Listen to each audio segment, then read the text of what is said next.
the network for the AV industry. What are you listening to? This is AV. This is AVNation. This is AVNation. AVWeek is brought to you by our group of underwriters, companies like HD Base T. This is AVWeek, episode 204, recorded Friday, July 17th, 2015. Wait for 11K. Ready. AV Week. Performing scan. Week. Online. This is AV Week.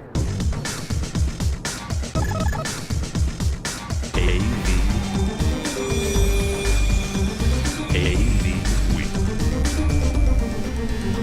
This is AV Week, your weekly wrap-up of audiovisual news and information. My name is Tim Albright. I am your host. With us this week from Commercial Integrator Magazine, his name is Craig MacCormack. How are you? How are you, sir? I'm doing well. How about yourself? Doing good. Also with us is Mr. Justin Kennington. Justin is, wow, the real Tim Albright is his Twitter handle. President. Justin Gotcha. is somebody smart at crypto. How are you, sir? Wonderful, thank you. Ready to party. Yeah, I can see that. Also with us, this is the first time we've had somebody on from Africa, Boaz Shani. We met Boaz at ISE last year. He's an integrator in Uganda. So how are you, sir? Very okay. Thank you very much for staying up late and joining us. We're recording this at 2 p.m. Eastern time, which is roughly 10 or 11 p.m. Uganda time. So thank you, sir. Yeah, 9 p.m. here. 9 p.m. Okay, so not it's fine. Yeah, we're last okay. but not least, the head of Red Band and everything else cool. So, Apart from being cool, man. you good, Mr. Neto? I'm here. Can you hear me? Yeah. Yes. Apparently. Yes, he's fine, Tim. Thank you for asking. Thank you for asking. All right. Tell you what, today has been So interesting. musical. Yeah. All right. First up, I want to say a couple things.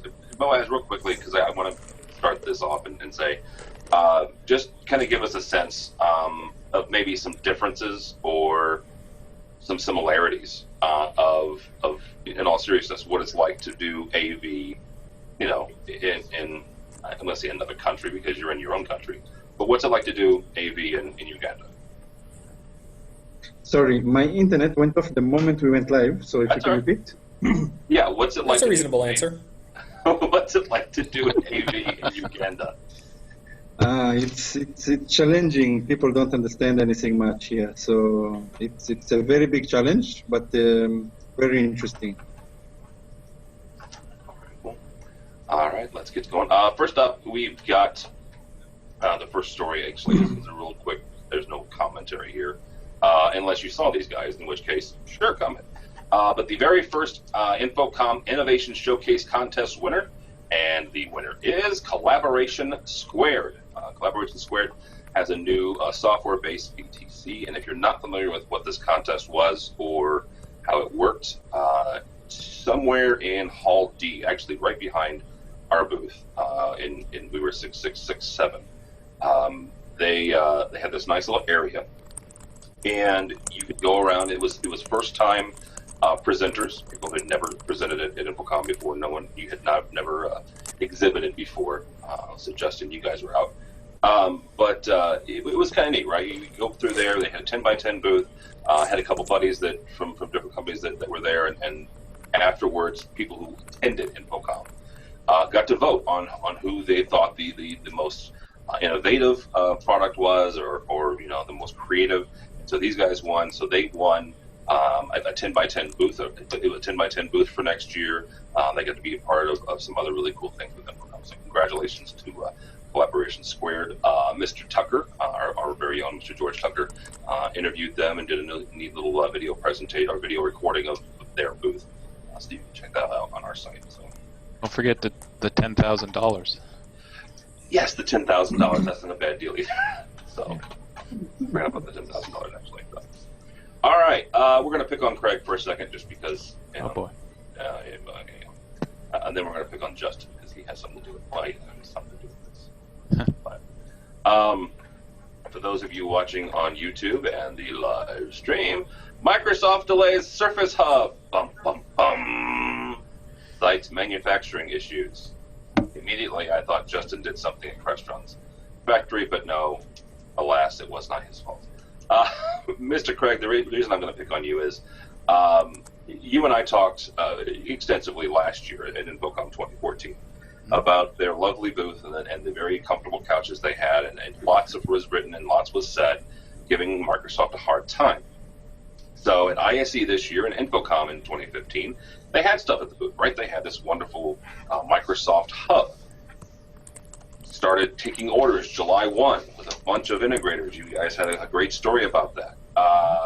Then about 2 or 3 days ago, this came down the pipeline. And you even said, I think your headline for your piece in CI was, Microsoft got it right.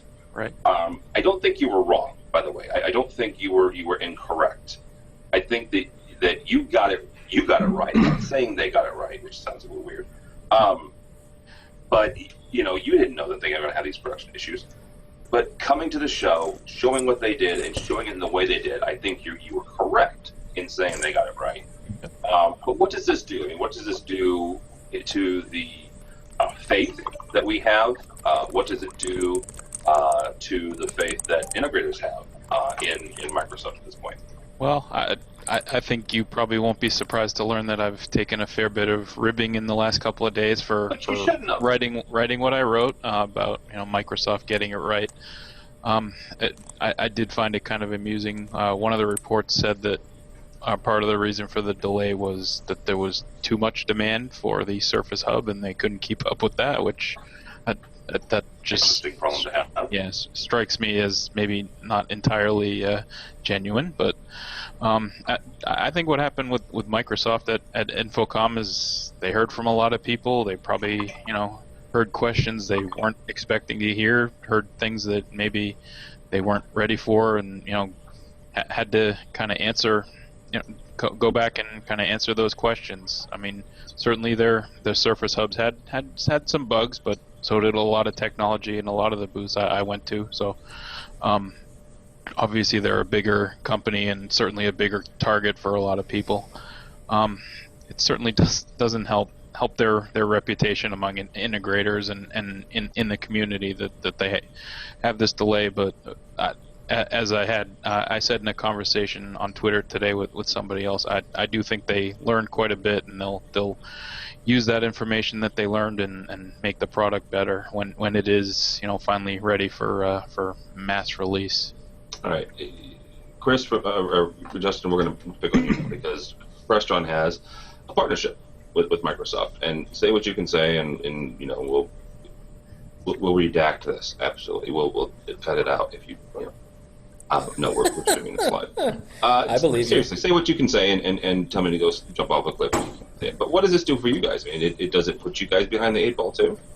I don't think so.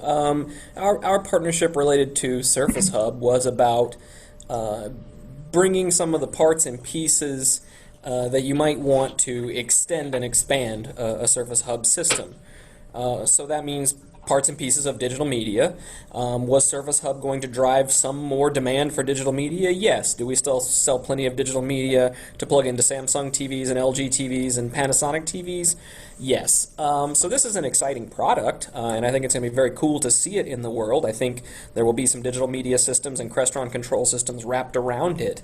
But as far as any major impact to our business, I don't think this slip is going to mean much. I don't think it would. I think all we're seeing here is the very simple fact that manufacturing real complex products is hard. We've been doing it for 40-something years and are practiced at it, and we still have trouble sometimes, and it's hard to meet schedules and deliver things. Microsoft isn't in this business. They want to be, and they've got a cool machine here to do it, but it's not a shock that it didn't go smoothly. We'll see. Ideally, they're delaying it because they want to get it right, like Craig was just mentioning. So hopefully, a couple of months later, it will come out and be the solid product that everybody's hoping for. All right, Mr. Neto, from your standpoint, you saw this first at ISE and then again at Infocom this year. As someone who you were kind of excited about it at one point because you live in the corporate world, what does this do for you and for your design future, but putting this in future projects? If they're going to delay a product that's coming out, I have no problems with it. If you need to bake it a little bit more, I think it may be related also not to just the feedback that they received at both ISE and Infocom 2015. I think that, this also goes back to Windows 10. If that is part of their operation system that they plan on putting in there, it's probably still getting baked up because that's not even out yet. The real final version's not ready yet to go out, so that may be part of the issue as well. As far as the touchscreen technology, they've been doing this when it was Perceptive Pixel, so I don't think it's a hardware manufacturing issue from the touchscreen working or not working, so I don't think we have to worry about that. I think it has a lot more to do with the Windows 10 system. From a corporate perspective, the attendance of the people that were down at Infocom that were there from corporations that were looking at an out-of-the-box type solution that they could take, put on the wall, 1, 2, 3, get a link system, a couple cameras. Yeah, they may be a little bit impatient waiting for it from the AV integration side. I'd rather this thing bake out a little bit better from Microsoft's end. I know Crestron's waiting for it. I know that the integrators that have promised to be the sole not integrators to it, but distributors of it are waiting for it. It all sounds good, but it's technology, like Justin said, this stuff's not easy. It's not something that happens overnight, and I'd rather see this thing out through anyway. I'm not an early adopter of anything. I'd rather wait Gen 2 before, adopting it, to say. So, I think if Surface Hub had been released last year and Microsoft hadn't had the empty booth that they had last year, I don't think this would be as big of a deal. I don't think people would be making as big of a deal about it. I think the fact that they had the empty booth last year with the couches and the soccer and all that stuff and the charging stations, I think they just kind of got off to a bad start in this industry in a lot of people's eyes, and I think that kind of made the target on them a little bit bigger. I know I sound like I work for Microsoft and I'm defending them, up and down and all that stuff, but I see a lot of potential in this. I think it's going to turn out to be a good product and one that the people will, or companies will definitely implement at some point. But I think you never get a second chance to make a first impression, and certainly they started off on the wrong foot, and I think that probably made it worse. Products get delayed all the time. You guys all know that. The fact that it happened with basically the first big product that they're trying to move into this market, I think kind of makes it seem like a bigger deal than it probably is. I think we need to give Microsoft some credit for coming into the table of the AV. We've seen them also in ISC trying to come in with Skype and all sorts of things. So it's credit for them, and we need other companies, and they will only help the AV to be more recognized in the world. In the end, this part is going to be forgotten. Right now, we don't have a product, so we've got, release dates and empty booths to talk about. 5 years from now, we're going to look back and either this product is great, and we're going to say, oh, look at this, Microsoft Surface Hub Generation 4, what a wonderful product. Or we're going to look back and say, wow, what a piece of crap that was. But we're not going to look back and say, oh, remember when they delayed by 3 months? This is what we have to talk about now. But in the end, the product is going to speak for itself. Justin, people remember. That's the thing, and I wanted to take a little bit of issue with what Greg said. Greg, do you really? I don't think that. Yes, there's that first impression, but over the last 4 or 5 years, the industry in general has, I think, lost patience with things not shipping. Right? I think that regardless if this was Crestron or if it was Extron or AMX or Aurora or one of the booths in the back 40, there's this contingency that if you're not shipping when you say you're shipping, then there's something wrong, right? Justin probably feels that more than anybody on this call. Craig, do you think that even if if this was somebody else, right? Let's say Crestron. Let's say Crestron, it devised, I don't know, 16K over wireless, and they said it was gonna ship in September, and they said, oh wait, by the way, it's not going to ship in September now. It's going to ship in December because we had a problem with this widget. Yeah, I think they'd give them the pass. I do. I think Crestron would get the benefit of the doubt. I think most bigger companies would get the benefit of the doubt because they've proven themselves in this industry. Obviously, Microsoft has no track record in this industry, and their showing last year was pretty embarrassing, and everybody remembers that and will always remember their empty booth. Like I said, I think if this product had been available last year and been showing last year, and this had happened last year, I don't think it would be as big of a deal. Obviously, there's always going to be critics, and especially of a big company like Microsoft. Obviously they're going to have the target, like I keep saying, but I do think people will forget about it. If the product is good, and even if it's bad. I mean, I think people will forget about, a 3-month delay in the long run. It's not a big deal.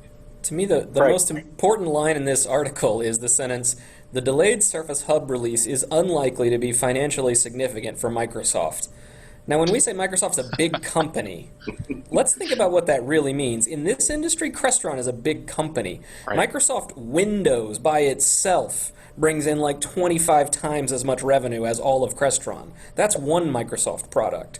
So let's also not forget what this is for Microsoft. A really cool idea, may turn into a really great product, but at the end of the day, it's them just sort of exploring a new market, for fun. In light of what you just said, I mean, if you look at their other recent news things, there's a lot of changes going on within the company. Mm-hmm. They're dropping essentially their Nokia stuff. Look at let go left and right. Right. We see those articles going back and forth, and then now this news comes out. Our initial reaction is going on to Microsoft. Here's another. Is this going to get affected? Because if Microsoft is cutting and dropping and moving and sliding parts and pieces over to the side, is the Surface Hub already being looked at and going, maybe this is not going to be the best thing for us. Let's move to the side. And that's gonna put a little bit of fear in the AV industry's heart for the people that are waiting for that. Don't be afraid. We'll still be there for you. Yeah. Personally, I think if that was going to happen, they probably would have heard that already from AVI, SPL, Whitlock, and some of their other partners that they already had. I mean, I'm sure those guys tested the product before partnering up with Microsoft in the first place. Interesting. All right, let's continue on and talk about another big company that's bigger than all of us. Commercial integrator Samsung starts to work on 11K resolution. 11K. Justin, can DM handle 11K yet? Well, I actually was here to announce our new 11K certified program. Oh wow! Is that why? Yeah. Oh goodness gracious. Gotcha. Oh man. All right. No, we don't support 11K today, but sometime soon we're gonna have some new input and output cards you can just swap right in. All right. And he's not kidding, actually. So he's probably not kidding at all. I think what this article is about and what this R&D effort is about is, this is what I've been saying about 4K for 3 years now. It's just inevitable. How you build displays is by printing transistors on a piece of glass. And Moore's law is very clear. It says every year and a half you can print twice as many transistors in the same space. Yep. So mobile phones aren't getting any bigger. That means pixel densities are going to go up. So just as an element of fundamental research, of course pixel densities are going to get higher. Sure, 11K by 2018 on a mobile device, I'll believe it.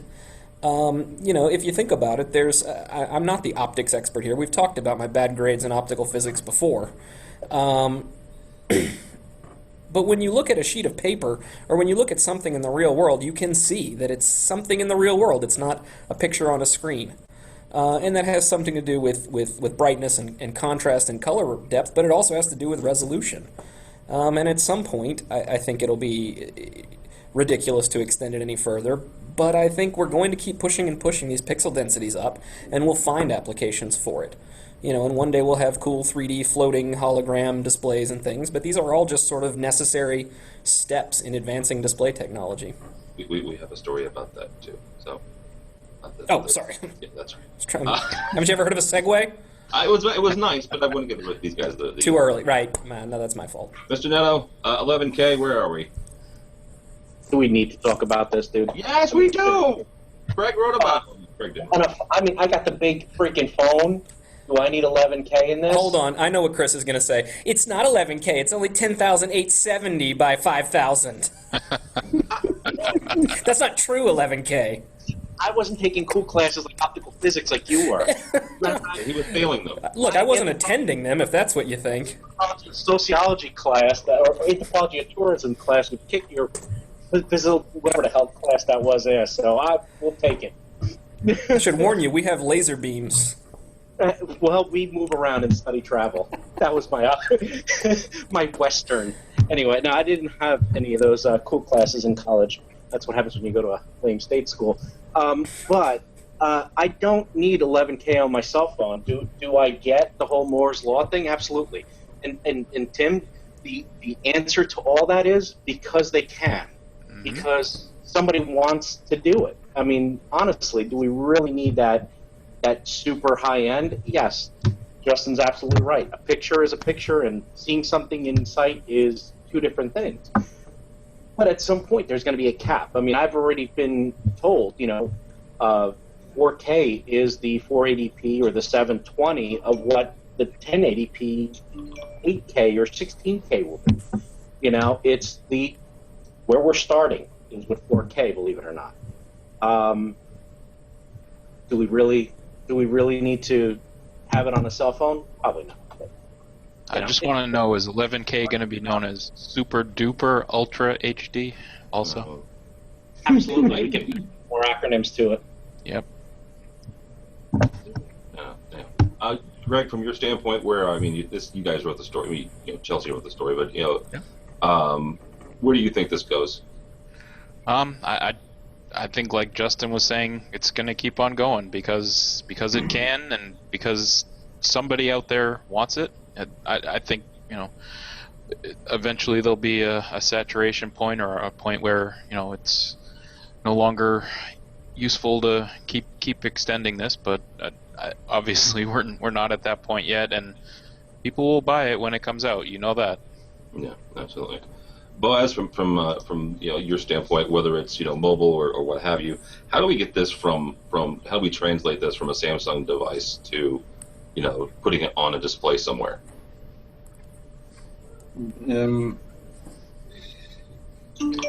I really don't know. The 11K is something very crazy, to my opinion. We have not even gone here to 4K. We are barely here on. People don't know what is Ultra HD. I don't know. We need to see how the industry is going. Internet bandwidth. How will 11K work? I have no clue. All right, sir. Let's get on from there to one of my favorite magazines that's not AV related. It's from EC Mag, Electrical Contractor Magazine, and they talk about the power over Ethernet driven applications. And the one thing that this article gets into is the platform. And Justin, I want to start with you because you guys have a number of PoE devices. When it comes to working with PoE, what are maybe one or two of the not dangers, but one or two things that the integrators need to make sure that they keep mindful of? I would say the number one sort of integration and design issue is understanding the different power levels that PoE devices can consume and the different power levels that PoE sources can provide. So the basics of when a PoE device plugs in and wakes up is it announces to the power source, hey, I'm so-and-so, I support PoE, and I require 7 watts, or I require 13.5 watts, or I require 25 watts. And then the PoE source will set aside that much power from his 100, 500, 1,000 watt, whatever he has supply, dedicate it to that device, and then eventually you might consume all of the power available from that source, and if you plugged in a new device, it would not be allowed to turn on. It doesn't start browning out everybody. He says, hey, new guy, you can't plug in.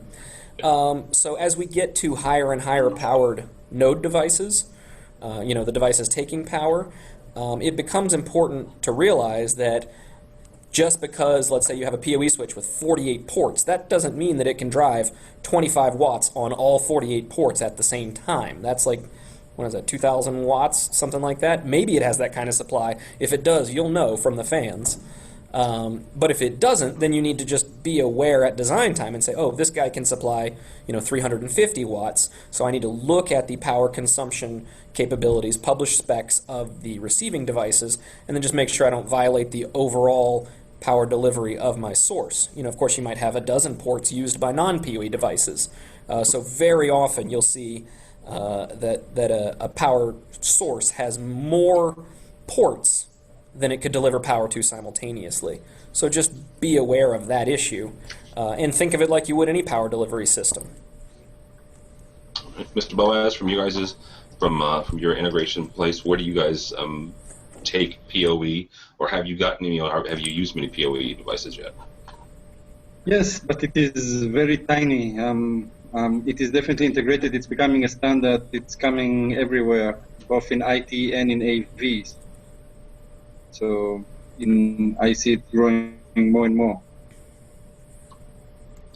Christopher, Mr. Neto, where do you guys use the PoE mostly? PoE?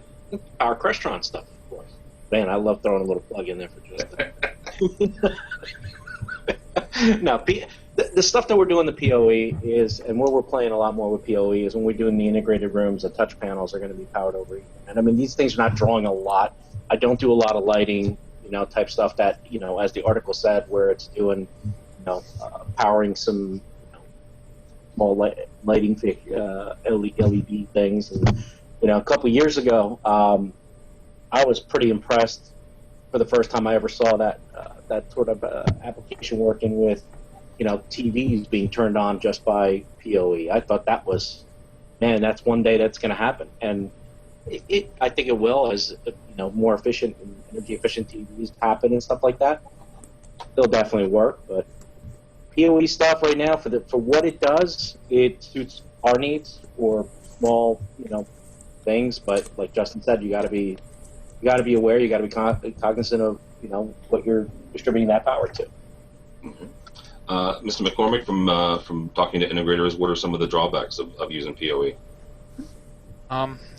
I think it's maybe a lack of awareness, like Justin and Chris have been talking about. You just have to make sure you're aware of what the ramifications are when you do use it, and kind of when you connect to one thing, it doesn't always work out the way that you expect it to. So. All right, from our buddies at Innovate, Innovate on the net.net. This is the article we talked about.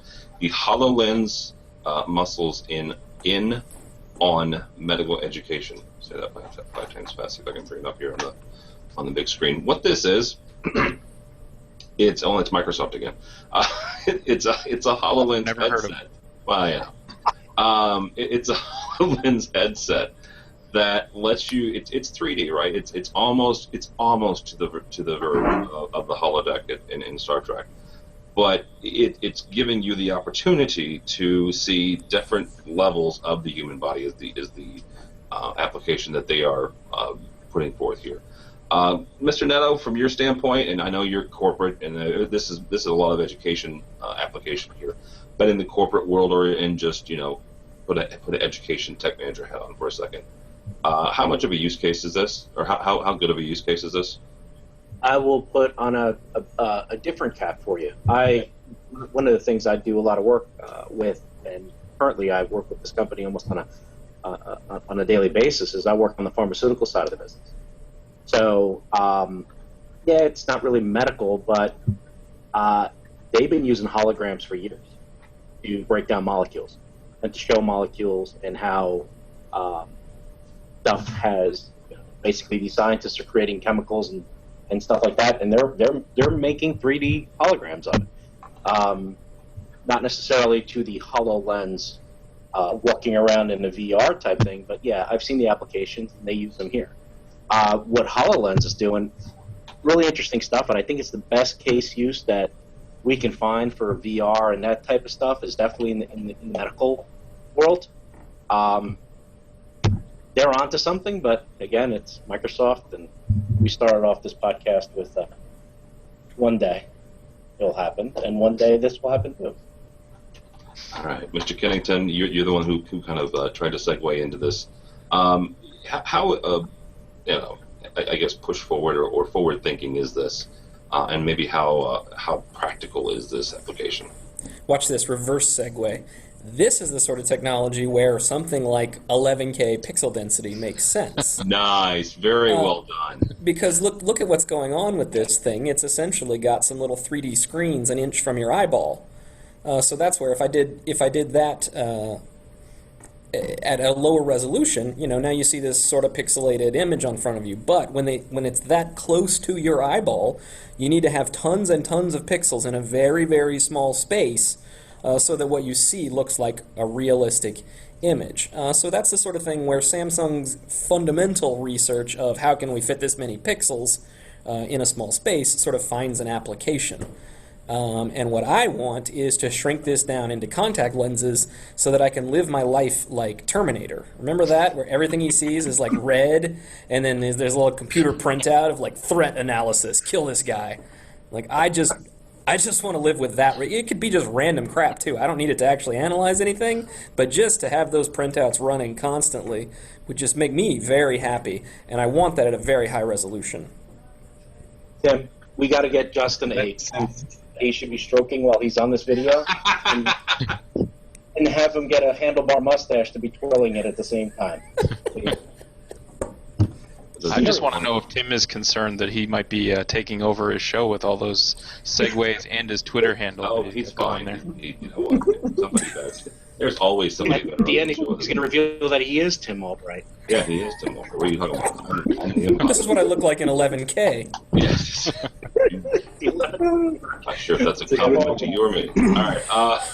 It's not good for either of us, I'm sure. Not, somehow. It's not. Craig, where do you come down on this whole 3D little visor thing? Well, between this and drones making advances into the medical field, it's obviously that's where the technology is going, or quite a substantial amount of it. It's pretty interesting to see the advances that could be made, and certainly this technology is not there yet. And like Chris said, someday it'll be there maybe. It's neat to think about. I don't know where it is just yet, how far along it is, and how long it'll be before it's adopted widespread and all that stuff. But it's pretty interesting. I'm not sure how I'd feel if my doctor walked in and was wearing one of these, but that's another story. What if it was the seriousness? What if it was the contact lenses that Justin was talking about? Yeah, the ones that say "kill this guy." Yeah. No, I don't want my doctor wearing that. Yeah, definitely wouldn't want that. All right, let's move on.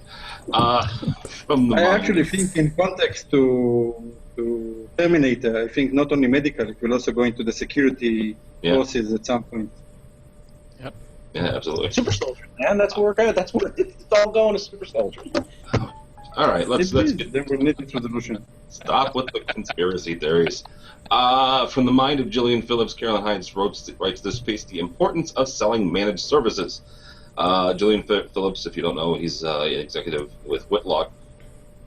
He's been evangelizing for quite a long time, as well as others, about the importance of selling services. Justin will probably let you off the hook on this one unless you want to chime in. Boaz, we're going to start with you though. When it comes to AV in Uganda, and I really hate to keep harping on that, but it is something interesting to me that here's someone who's doing AV outside of the U.S. Do you guys sell more boxes, or do you sell more installation? That part of it, or have you guys gotten in the mindset of selling services? Right now we sell a bit of everything. I don't know if you can hear me. I think internet went off. No, I think I'm back. We sell a bit of everything, and it always looks like it's not there, it's not here. But I believe it's a good thing. We're doing a lot of education and we are exposing people. So in the next 2 to 3 years, I believe Africa will be the fastest growing in AV. So right now we sell a bit of almost every solution, and the demand is high. But it will just take time to even have any kind of statistics to be able to analyze what is going to move or what is not. All right, Chris, from your standpoint, and you're more in the corporate world, is that where folks who are servicing the corporate world need to be headed? Well, I mean, every other industry is in that, trying to push that managed service role. I mean, but we've talked about this at shows and events, and even at the CI Summit, this was brought up as far as last year when we talked about it. My sticking point with managed service is this. Everybody wants to sell it. It sounds great in theory. But there is a responsibility to the integrator, to the consultant, and even to manufacturers that are trying to sell the managed service as well, that, if the managed service is only going to be successful with the people that you have working. So if you want to sell a service, you better have the qualified people, you better have the dedicated people, and you better have the knowledgeable people there working on the team to make this successful. Because if what you're trying to sell is printouts and spreadsheets that are going to go back to a customer, then they're going to feel like you're not getting that value. So yeah, you want to sell a managed service, you want to outsource something that people would normally do in-house and bring it back as a service and be able to sell that or charge for that, you better put the value in there. And packing the value in is you're going to have to educate your staff. You're going to have to put some time and money and invest in the staff that you have. And you're going to have to elevate your game from just going out and finding a guy who knows what a BNC cable used to be or an RJ45 and invest some time and effort and money into these people, because they're the ones that are going to make or break that managed service or solution for your company. All right, Mr. MacCormack, with the number of integrators you talk to on a daily and weekly basis, what are you getting the feeling for? Are they headed that way, or are they still in the I'm going to sell an integrated service here or an integrated solution here? Well, I don't think it's a coincidence that the most successful integrators are the ones that have been selling managed services for years. The last couple of years at the very least, and have kind of perfected the model at this point. It's starting to trickle down a little bit to the medium and the smaller size integrators. Certainly there are some that are a little slower to catch on to it. Chris did bring up an interesting point about the sales staff especially.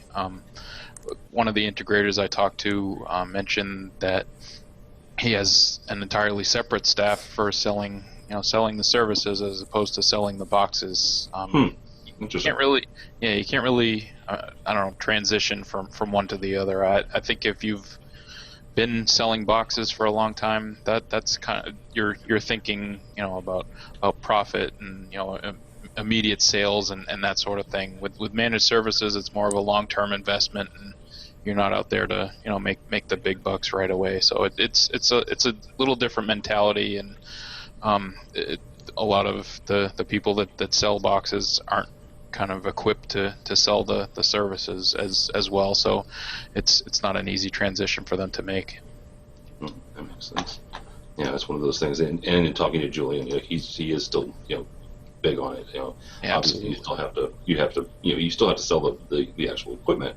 Sure. But along with that, moving more towards an IT-based, solutions model, service model. So I think there is still also a way the manufacturers play a role here, and that is in delivering equipment that can be easily managed. So we want to try and lessen that burden on the integrator. Chris is right. You're going to have to train people in a different way. They're going to have to operate in a different way. But if we can deliver equipment that is built from the ground up to be manageable and to anticipate problems and to report what's going on, then the load on the business, the integrator's business, to deliver these services is much less, and they can be much more efficient in giving their clients, the end users eventually, what they want, which is just tell me that everything's working and fix it before somebody has a problem. Okay, so but as a manufacturer then, Justin, how do you guys do that? I mean, is it something where you talk with more IT folks than your integrator folks, or you start with them, or do you even start with their end users? Absolutely. We talk to everybody. Part of Crestron's strategy is to be a more IT-centric, more service and management-focused organization. So yes, at the end of the day, what we build and sell and ship on UPS trucks are little black boxes, but those black boxes, for example, are all Ethernet connected. They all plug into our Fusion platform, or they plug into your existing SNMP platform, so that there is at a higher level a software platform in your organization that can reach out, communicate with all these little black boxes that we sold you, and help you understand the overall health of that system. So it really starts for us at the beginning of product design. Okay, it's easy to build a little HDMI extender, but what intelligence do we need to build into that HDMI extender so that in the final stages of this whole product, it can be managed without a team of 100 guys just running from room to room, seeing what's going on. Okay, so here's another question for you. When in the process, your asset management software is called Fusion. There's other ones have other ones. Of course. Where in the process do you start that? I mean, because obviously, you product managers will say, okay, we want to do this, right? Whether it's a new DM switcher or what have you. Yeah. Where in the process is that asset management component slotted in? Is it Well, for us, since we have an existing platform now in Fusion, and I mentioned we also plug into SNMP with no problem. I like to plug our third-party support. But that comes in at the very beginning. We all understand what a Fusion is and what manageability is. So when I, for example, write a product requirement, I say I need a new switch. It needs to have 6 HDMI ports and 3 HD-base-T ports. And I want to be able to, Fusion needs to be able to grab such and such data. What source is routed? Is the display turned on? Is the device overheating? What is its fan speed? Whatever those parameters are.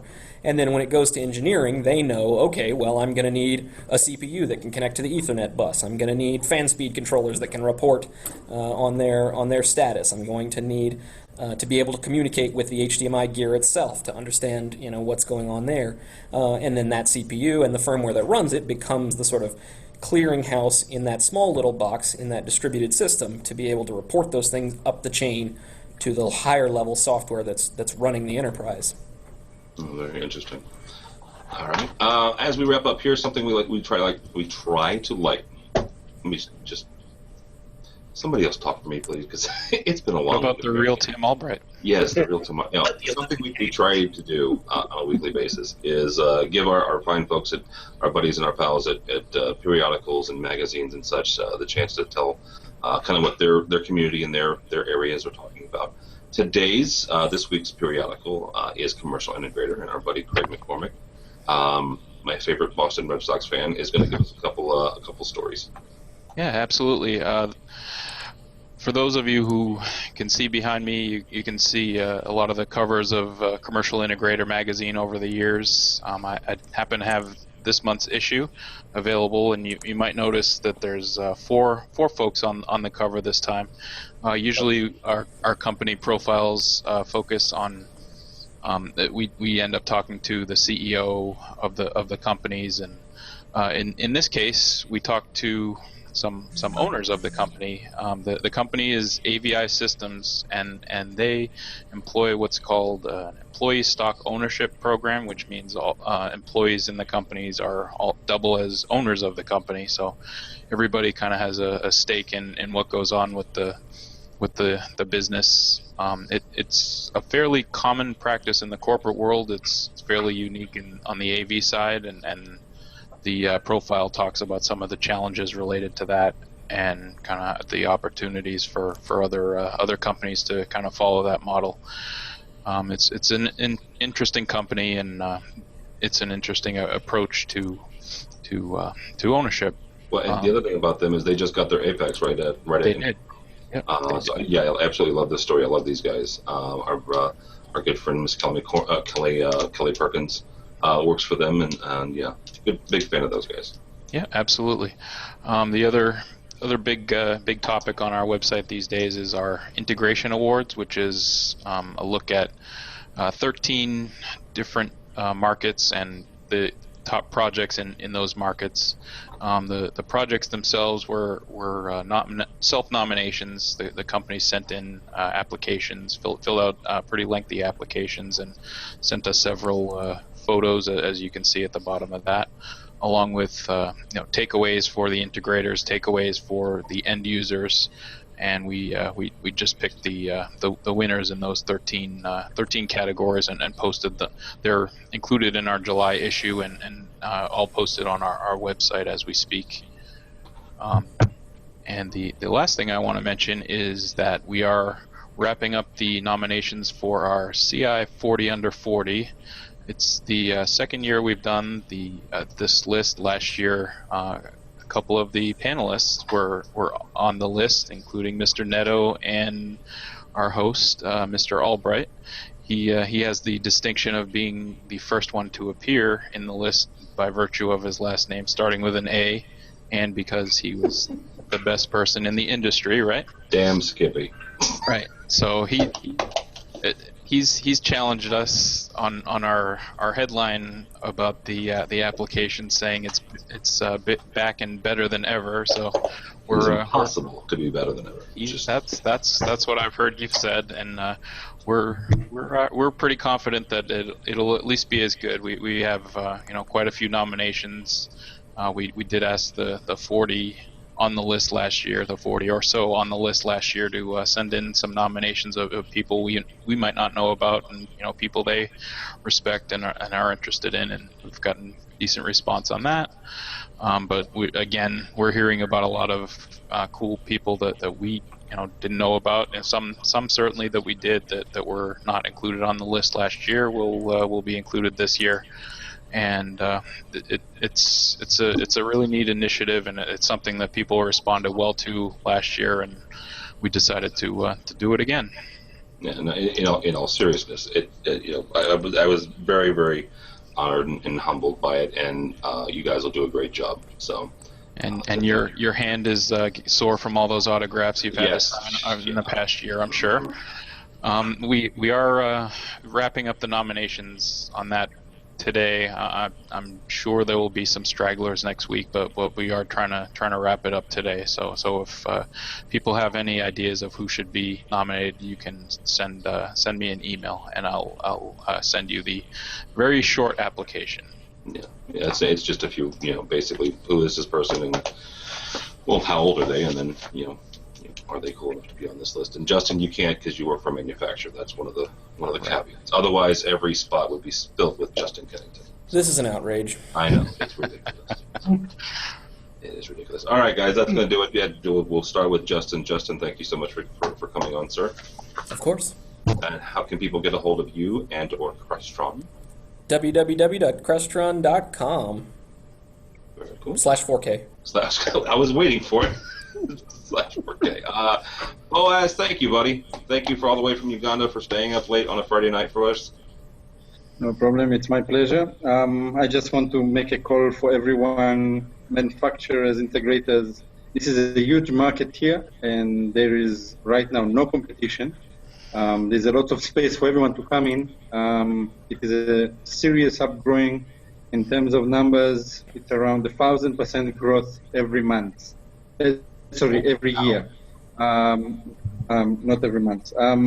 We have done statistics for Prema, and it's huge. There is potential. People don't know how to come and how to work in Africa, but please come study how to come in. I can help as much as I can. My website, www.proav.ug, or my Twitter, Facebook, just Google me. I'm everywhere. Boaz Shani, and just like it sounds, Boaz, Shani on Twitter. Thank you, sir, so much. And we'll see you at AVWeek most likely. Mr. MacCormack, thank you, sir. You bet. How can people get a hold of you and/or Commercial Integrator? Microsoft.com. Oh, wait a minute. Commercialintegrator.com. If Tom fires you, you're gonna just make a call to Redmond, aren't you? It's commercialintegrator.com or Twitter is Craig MacCormack. Craig MacCormack. All right. And last but not least, Mr. Christopher Neto. Thank you, sir. Thank you, but I am pissed. I need to clarify some stuff here. First of all, I am upset that Craig MacCormack did not talk about his Star Wars story. Because I look forward to hearing about that. Yes, Star Wars story? Yes. Yeah, just recently posted it yesterday about an exhibit that I heard about from Adrian Boyd. It's in Seattle right now at the EMP Museum. It's going to be traveling the country for the next 5 years, and it's the Smithsonian one, right? Yep. Yeah, and it's a interactive exhibit that looks at the costumes in the Star Wars saga. So I've heard that Chris is going to be hanging out for about 6 weeks when it moves to New York in November. Just the 6 weeks before the next movie opens, he's going to be hanging out in the museum there. It's a good time to be there. Yeah. What else are you pissed at, Chris? What else am I pissed at? I am pissed at that you did not talk about the email that we received from the Home Office in Altona, Illinois, that we now have a new underwriter in Crestron. Thank you, Justin. Yes, sir. Yes. You're pissed. I'm pissed. I'm pissed because Tim should have been talking about this as soon as we came out the gate. I'm pissed we're underwriting this damn show. Well, I'm kidding. I love you guys. Yes. We will now get you the evil cat and that whole Dr. Evil stuff for you. It'll be awesome. Come on every week and tell us about things in 4K land. Outside of that, do I need to be upset about anything else? No, that's pretty much it. You can find me on the internet. I'm just about everywhere at Chris_Neto on Twitter. I'm there. I'm extremely excited about how well our AV selfie video has done. We pretty much did the 30 days of trying to push that and promote it, and we've hit roughly 2,500 views, which is up 1,000 from last year, which is awesome. So that's part of my homework that I do for AVNation, and that whole coming together, that was awesome. I haven't been on since Infocom, so to thank people for going to the tweet up, making that successful. I've been upset with you because I'm trying to DM you and message you while you're on the show saying you've got to remember to thank people, thank the underwriter. Well, that you do, but I got some responsibilities to AVNation. He's got a lot. Outside of that, man, you can find me on the internet, Chris_Neto on Twitter. You can find my company, which is AV Help Desk, which is www.avhelpdesk.com. Again, we're a design consultant based out of Boston, but I don't go up there to watch Redskins games unless I'm there to hang out with Craig. We're stopped by the corporate world headquarters of Commercial Integrator. Absolutely. That's what I've been up to, man. I will see you at the CI Summit in a couple weeks. Indeed. Yeah, we've got a busy time. Chris, one thing Chris does, and he started this a couple months ago. Actually, when we started doing ISE, and what did you call it? The AVNation World Tour. And we've got CI Summit coming up.